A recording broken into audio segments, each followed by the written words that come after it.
Alors bonjour.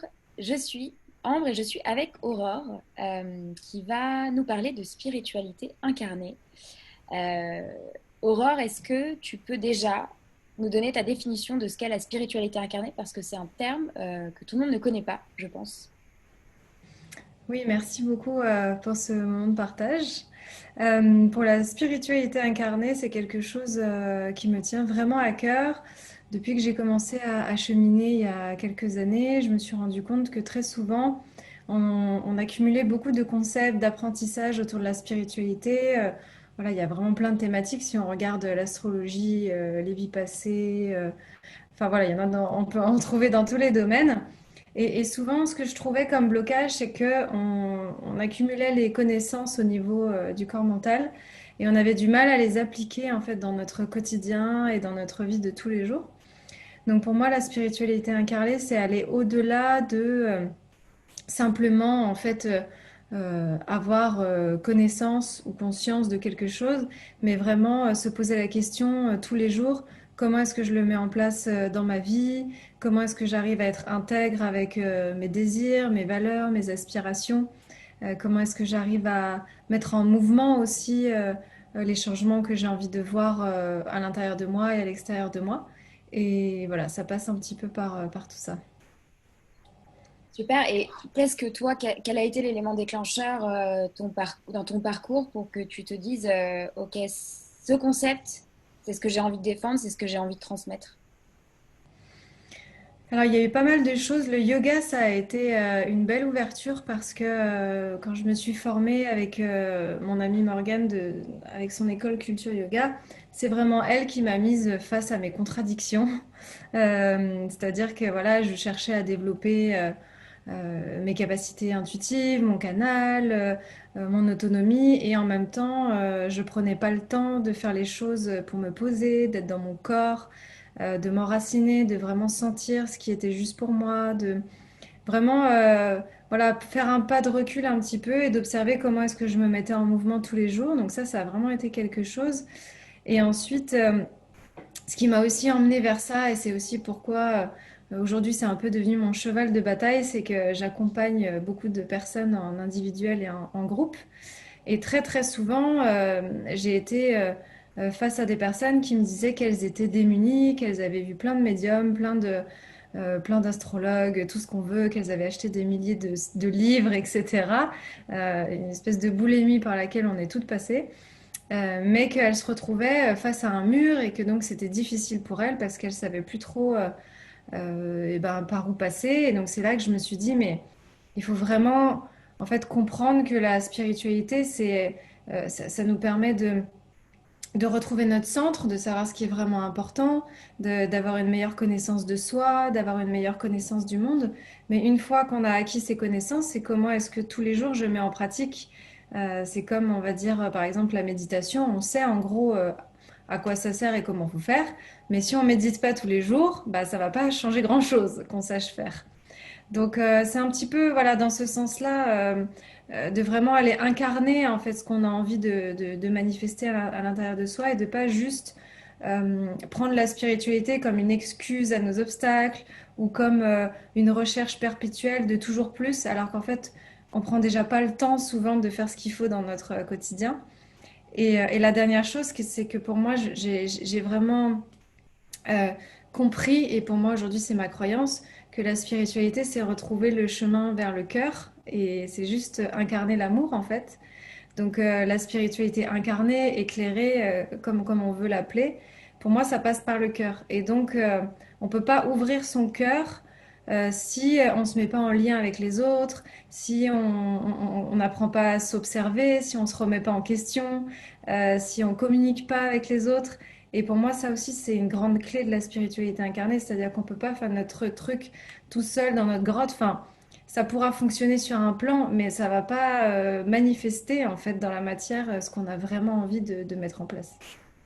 Donc ça, c'est hyper intéressant. Pour toi, la spiritualité, c'est quelque chose que tu partages. Tu n'envisages pas un chemin seul, en fait. Mm.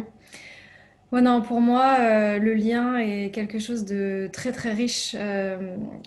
J'adore la communication non violente et tout ce qui est en lien avec voilà, le partage, l'intelligence émotionnelle, parce que pour moi, au-delà de tous les concepts, des livres, etc., euh, pour moi, les plus grands maîtres, c'est les autres. Et on le voit bien, c'est dans la relation de couple, dans les amitiés qu'on grandit énormément parce que forcément on est en miroir avec l'autre personne, on est confronté à nos blessures, à nos ombres, à nos petits mécanismes un peu planqués sous le tapis.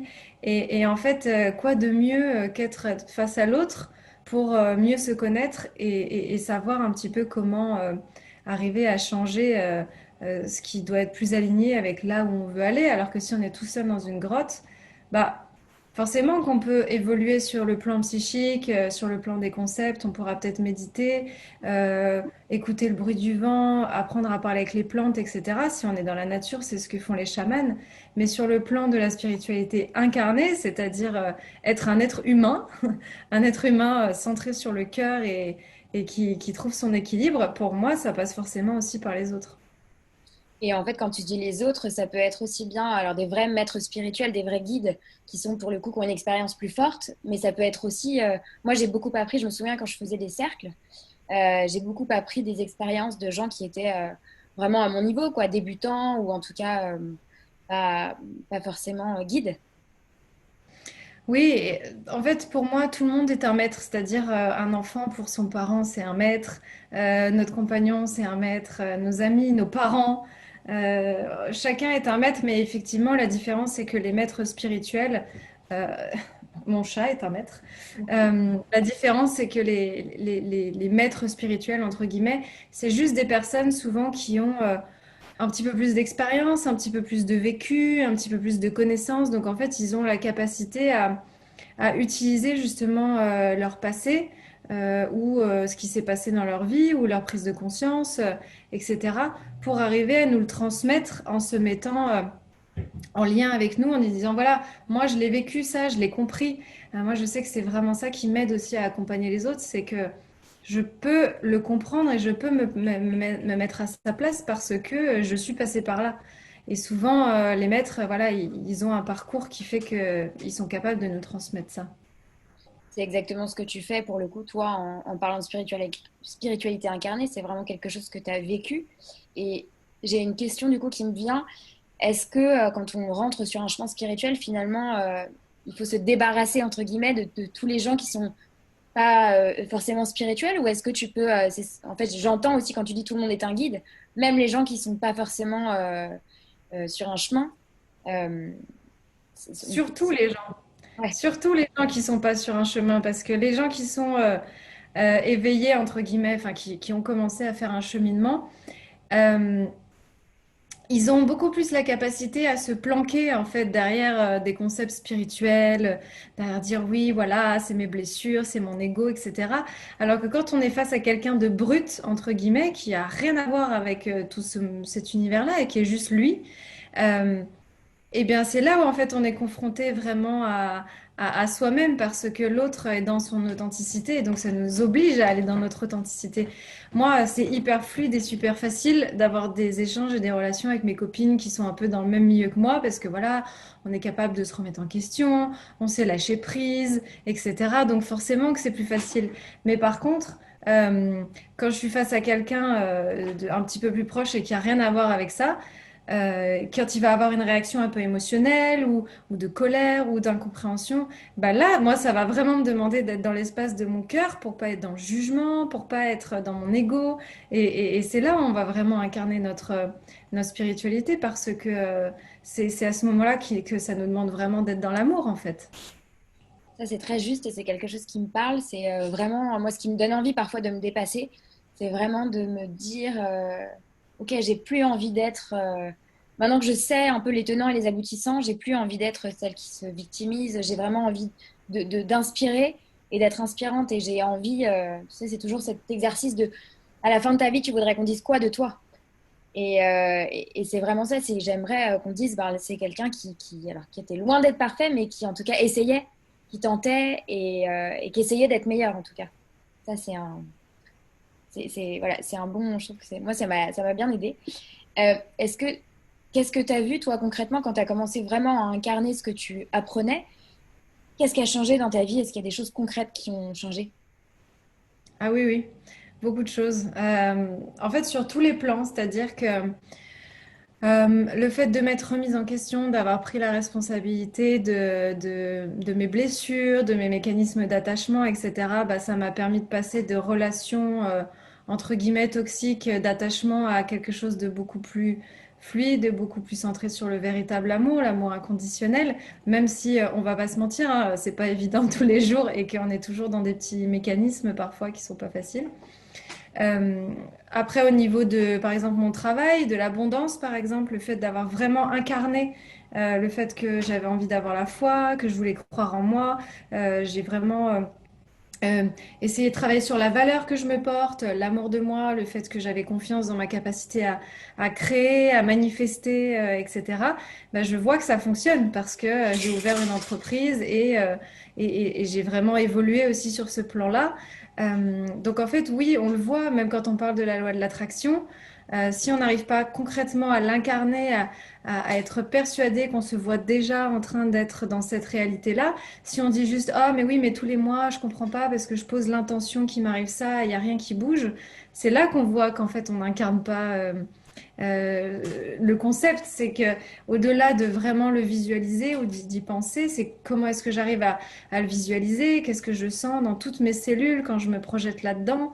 Et c'est ça qui fait que ça met en mouvement en fait les énergies. Donc oui, oui, oui, moi j'ai vu des immenses changements depuis que... Mais ça demande engagement et responsabilité, quoi. Et lâcher un peu le mental, non? Parce que t'en parles, c'est aussi, comme tu dis, c'est ressentir en fait. L'incarnation, pour moi, c'est du ressenti et c'est pas de la réflexion, quoi. C'est vraiment le cœur. Ouais, ça nous demande vraiment de passer par le corps, d'observer nos émotions, d'observer nos besoins, d'être capable de mettre des mots, de savoir communiquer, d'être dans un lien bienveillant avec l'autre. Et effectivement, si on est tout le temps en train d'analyser le- tu sais, un des pires obstacles du cheminement spirituel, c'est le doute. Et en fait, si on est tout le temps en train de douter de tout, eh bien, la vie ne peut pas en fait venir et se manifester dans sa justesse parce que notre seul rôle, c'est en fait de lâcher complètement le contrôle, de lâcher prise, de faire confiance. On peut poser des intentions, on peut avoir une grande vision, ça c'est complètement ok, c'est ça qui fait qu'on fait bouger l'énergie. Mais une fois qu'on a la vision et l'intention, on lâche prise et on fait confiance à l'univers et on demande des signes, et on demande du soutien. Et, et c'est dans ces espaces-là où on voit si on a véritablement la foi ou alors si on est tout le temps en train de douter et au moindre obstacle de dire oui, mais en fait tout ça c'est des conneries, l'univers il est contre moi, de toute façon j'attire tout le temps les mêmes problèmes, de toute façon je suis embourbée, j'y arriverai pas, blablabla. Et donc là les croyances et les pensées et tout ça qui commencent à faire obstacle alors que quand on sort de ça et qu'on est juste là, ok, qu'est-ce que je ressens? Euh, c'est quoi mes... J'ai Luna qui mange ses croquettes. C'est toujours le truc. Qu'est-ce que je ressens vraiment? Qu'est-ce que j'ai comme émotion? Qu'est-ce qui me met en joie? Qu'est-ce qui me permet de ressentir de l'amour? Pourquoi est-ce que j'ai de la gratitude? Et en fait, qu'est-ce que j'ai vraiment envie de manifester dans ce monde? C'est là où on va toucher du doigt le véritable centre et vraiment ce que notre âme ou notre essence ou peu importe notre soi supérieur a envie en fait de manifester dans cette vie. Et c'est à ce moment-là qu'on sait exactement ce qu'on veut incarner. Et ce qui est marrant, c'est que ça demande autant d'énergie, je trouve, de douter que d'avoir confiance. Sauf que on est beaucoup plus habitué à douter depuis toujours et que lâcher complètement prise et y croire. Mais en fait, avoir la foi, ça demande pas plus d'énergie. C'est juste deux pensées en fait équivalentes, mais qui vont pas dans le même sens pour moi, quoi. Ouais, le doute, c'est vraiment compliqué parce qu'il prend racine dans tellement de choses. Il prend racine dans l'éducation qu'on a eue, l'héritage transgénérationnel, le poids de la société. Il prend vraiment racine dans la peur du rejet, du jugement de l'autre.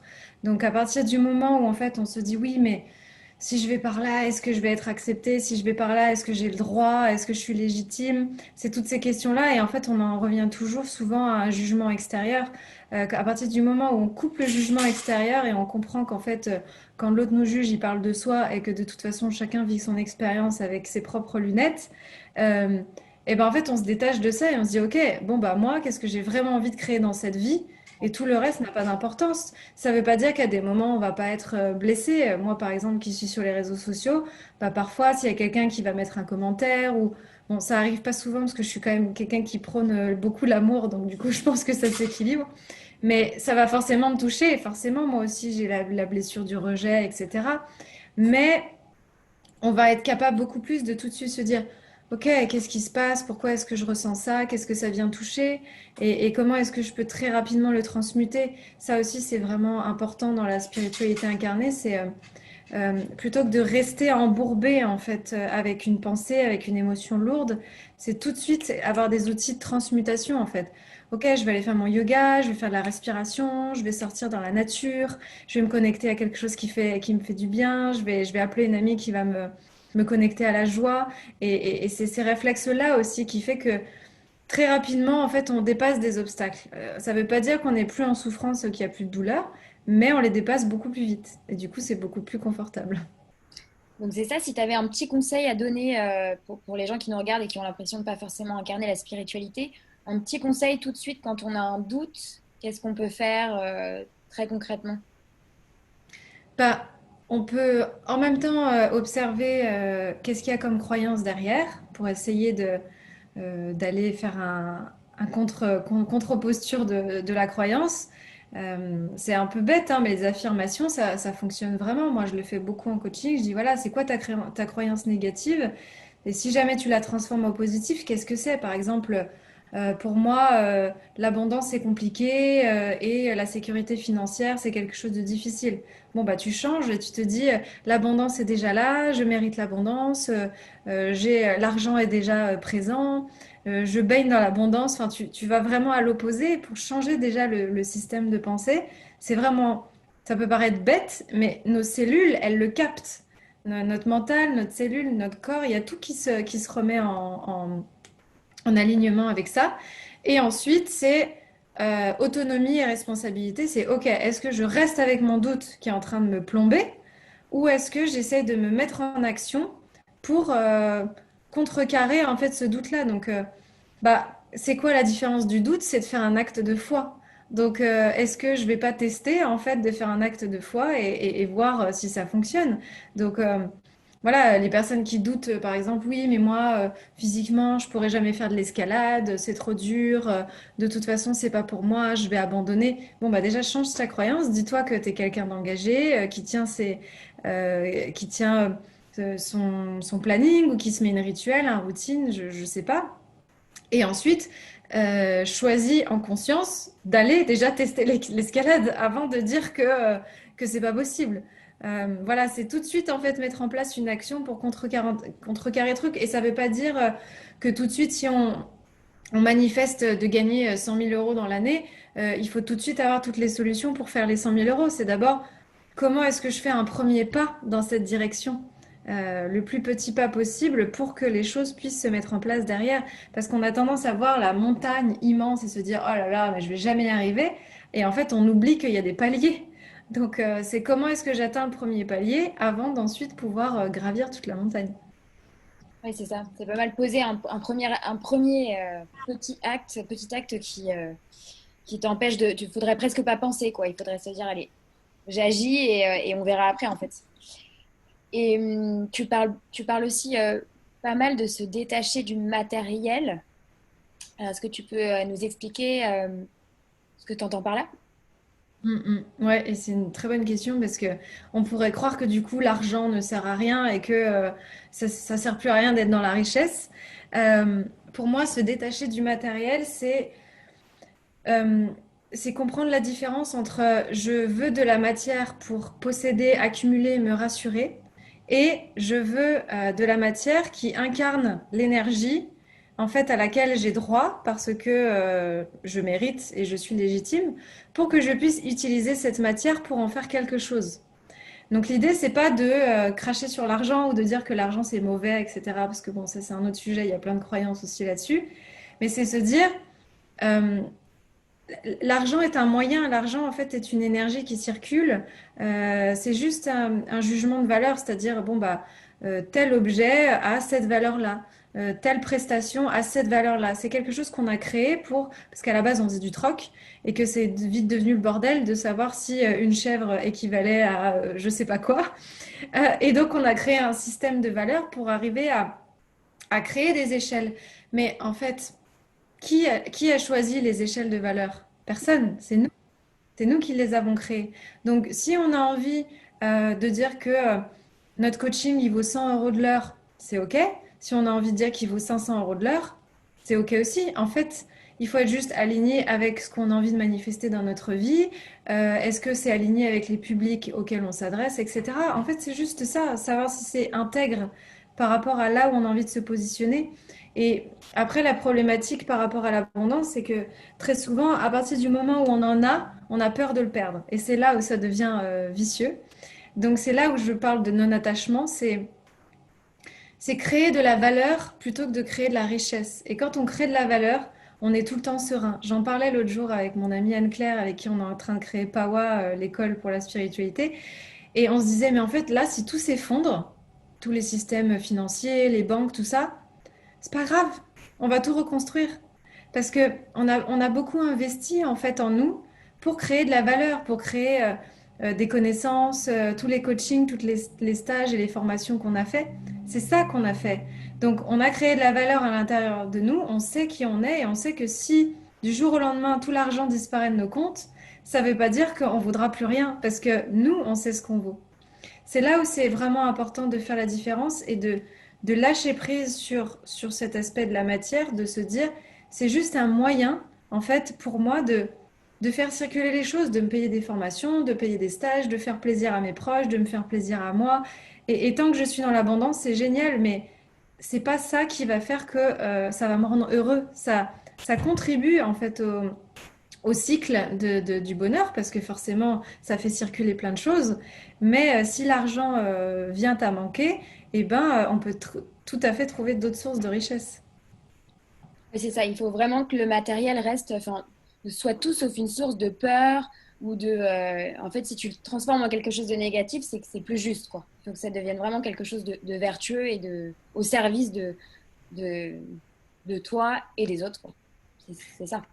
Oui, en fait, tout attachement devient vicieux, même quand c'est à quelqu'un. C'est-à-dire, si on s'accroche à l'argent, si on s'accroche à quelqu'un, même si on s'accroche à un statut ou à une image qu'on essaie de renvoyer, à partir du moment où on s'accroche à quelque chose qu'on essaie de figer, on empêche à la vie de savoir ce qui est bon pour nous et de circuler.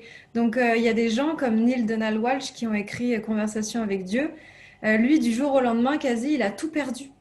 Il a tout perdu et on peut bien voir que c'est parce qu'il a tout perdu qu'il est devenu aujourd'hui mondialement connu et qu'il a pu écrire ses livres parce que c'était dans le bas-fond du bas-fond qu'il a contacté cette connexion divine. Donc, qui sommes-nous en fait pour savoir ce qui est juste pour nous et pour savoir ce qui doit être écrit? Personne. Il n'y a que l'univers qui sait. Et on est obligé d'être dans un espace de résilience, de confiance et de lâcher prise si on veut que le meilleur vienne tout le temps à nous. Si on s'accroche à tout, à notre planning, à vouloir tout chronométrer, millimétrer notre vie, c'est comme si on fermait toutes les portes et que la vie ne peut plus en fait débarquer et dire Hey, regarde, c'était pas prévu, mais ça va être vraiment génial. Et ça fait du bien, en fait. Moi, je trouve c'est très agréable de lâcher prise et de, quelque part, s'en remettre à plus grand et de dire, OK, parfois, enfin, c'est de l'humilité aussi, mais c'est de pouvoir se dire, OK, je te remets mon destin entre les mains et quelque part, ça allège, quoi, d'arrêter de se dire qu'on est toujours, c'est aussi faire confiance, quoi, c'est ça. Et pour finir, Aurore, est-ce que tu viens d'en parler un tout petit peu, mais est-ce que tu peux nous parler un peu plus de Pawa School, ce que tu as créé de ton côté? Oui, avec plaisir. Ben, c'est une école. En fait, j'étais à Bali il y a 2 ans avec mon amie Anne-Claire. Ça a été une période bien intense. On a vécu les tremblements de terre. Ça a vraiment été un passage dur pour moi. Et moi, ça faisait un moment que je me disais, mais quand même, on connaît beaucoup de praticiens. On commence à connaître plein de gens dans ce milieu-là qui font des choses chouettes. Ce serait vraiment super de pouvoir les réunir tous au même endroit pour que les gens puissent en fait découvrir tout cet univers-là, tous les outils de développement de soi, spirituel, etc. Et en fait, on trouvait qu'en France, il n'y avait pas encore beaucoup d'espace comme ça pour pouvoir mettre à disposition des connaissances auprès du grand public. Il y en a beaucoup plus aux États-Unis où il y a plein de plateformes de formation, d'éveil de conscience avec des pros, des coachs, tout ça qui font plein de trucs. Et en France, on s'était dit, bon voilà, ça manque un peu. Et puis, l'idée a continué son chemin et il fallait d'abord qu'on développe nos activités chacune, tu vois, quand on parlait de justesse et de timing, ça servait à rien de forcer les choses. Et un jour, on faisait un atelier toutes les deux sur la peur en ligne. Et pendant que tout le monde était dans les breaking rooms deux par deux, on était en train de discuter, on s'est dit, ah, ce serait vraiment le bon moment là quand même pour lancer Pawa, c'était pendant le confinement. Et on s'est dit, voilà, les gens, ils en ont besoin maintenant, quoi. On est en train de vivre quelque chose où tout le monde a besoin de retrouver son autonomie, son pouvoir personnel, de se rappeler qu'on a des ressources et qu'on n'a pas besoin de tout le temps aller chercher à l'extérieur quoi que ce soit pour se sentir libre et se sentir capable de créer la vie qu'on veut. Donc voilà, on a eu cette idée-là. Là, on est en train de terminer une campagne de financement collaboratif parce que ça nous tient vraiment à cœur de rémunérer les experts qui vont faire des vidéos sur le site. Et à terme, plus ça va fonctionner et grandir et plus on a envie que la richesse se manifeste pour tout le monde. Donc voilà, c'est vraiment ça le projet. Et puis à terme, si on peut, on fera peut-être des choses en physique. Voilà, créer une tribu en fait de personnes qui ont envie de changer le monde et de contribuer à tout ça. Génial. Une grande famille et surtout une école spirituelle, ça fait du bien. Moi qui garde des mauvais souvenirs de l'école classique, ce sera peut-être quelque chose que les enfants pourront suivre. Enfin, ce genre d'école, c'est quelque chose qu'on devrait pouvoir offrir tôt, en fait, pas forcément d'ailleurs à 20 ans ou à 30. Tout à Et fait. c'est génial. Bah, merci Aurore, c'était super agréable de partager ce moment avec toi. Moi, j'aime beaucoup ton énergie et je trouve que en plus, t'es jeune et t'as fait déjà plein de choses et du coup, ça, si c'est pas incarné pour le coup, incarné, bah, je sais pas ce que c'est. Donc bravo, bravo pour tout ce que tu fais. C'est hyper inspirant. Merci. Et puis, bah, de toute manière, je mettrai le lien si vous avez envie d'aller voir du coup Pawa, tout ce que fait Aurore. Je vous mettrai tous les liens, Instagram, voilà, tout ce dont vous avez besoin. Et voilà, merci Aurore. Est-ce que tu as un petit mot de la fin que tu as envie de dire? Merci à toi. C'est toujours un bonheur. En plus, de pouvoir parler de la spiritualité incarnée, c'est vraiment génial. Non, écoute, j'ai juste envie de dire à chacun de tout le temps chercher l'amour, quoi. Chercher l'amour, être l'amour, incarner l'amour, parce qu'au final, il n'y a que ça qui compte. Et c'est la seule chose qu'on cherche partout, dans tous les sens. C'est l'amour, la joie, la paix, la sérénité. Donc, juste posez-vous la question tous les jours, comment vous pouvez incarner ça? Et qu'est-ce que vous pouvez mettre en place dans votre vie pour pouvoir être dans ces espaces-là le plus souvent possible. Génial. Partagez-nous vos témoignages d'amour, n'hésitez pas. Merci encore Aurore et à très vite, j'espère. Merci beaucoup, à bientôt. Salut.